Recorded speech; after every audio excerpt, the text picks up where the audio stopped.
Ça vous dit qu'on parle d'une comédie musicale gothique inspirée d'Edgar Allan Poe, où on taille des pipes à des fleurs et où on assiste au coït d'une poupée et d'un T-Rex gonflable? Alors c'est que vous êtes prêts pour...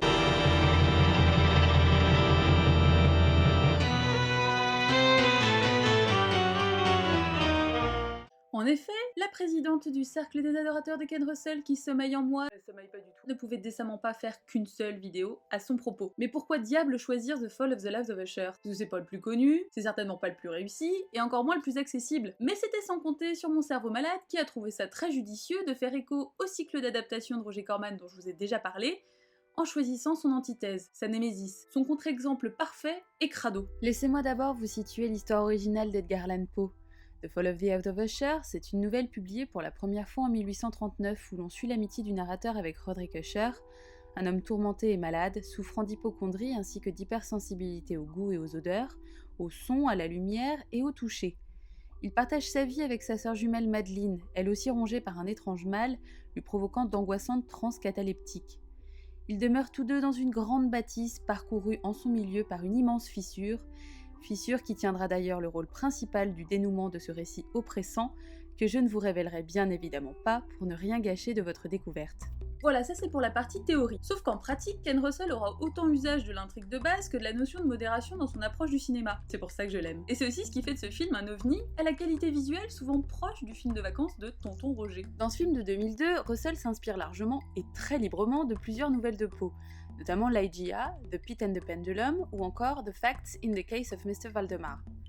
Il nous fera donc suivre les tribulations de la rockstar Roddy Usher, internée pour un traitement de choc au County Lunatic Asylum, après avoir été condamnée pour le meurtre brutal de sa femme Annabelle Lee. L'enquête suit son cours pour révéler ce qu'il en est vraiment de ce meurtre ainsi que des méthodes douteuses du médecin en chef de l'asile, le docteur Kalahari.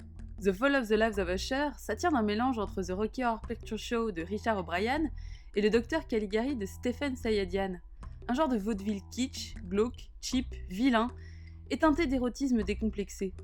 Regarder ce film, c'est accepter de faire le saut de l'ange dans une cascade de mauvais goût assumé et d'observer un Ken Russell goguenard avec des lunettes en forme de bite camper un docteur libidineux sénile. Alors dit comme ça, on dirait plus une mauvaise blague qu'un véritable film. Y a de ça, mais il y a aussi des références pointues et maîtrisées, un amateurisme assez rafraîchissant et finalement une modernisation de Poe étonnante. Ici, Ligeia ressuscite dans un coupé cabriolet, on tente de ranimer Mr. Valdemar avec des fers à repasser, et le orang-outan du double assassinat de la rue Morgue se transforme en gorille. On pourra également relever de multiples occurrences réjouissantes des années 2000 à travers des incrustations de qualité dans divers dispositifs technologiques qui ne seront pas sans réjouir les plus rétro-adeptes d'entre vous. Sans oublier un point important de ce film, la bande originale.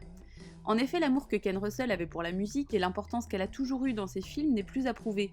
Et même pour ce home movie au budget ridicule, on retrouvera cet aspect grâce à James Johnston, qui signera la BO du film, en plus d'interpréter un Roderick Usher goth et torturé au faux air de César du Dr Caligari de Robert Vine. James Johnston, dont le nom ne vous est peut-être pas inconnu, puisqu'il a notamment fondé le groupe Gallon Drunk dans les années 90, a brièvement fait partie des Bad Seeds de Nick Cave, a bossé avec Lydia Lunch, et tourne et enregistre actuellement avec PJ Harvey.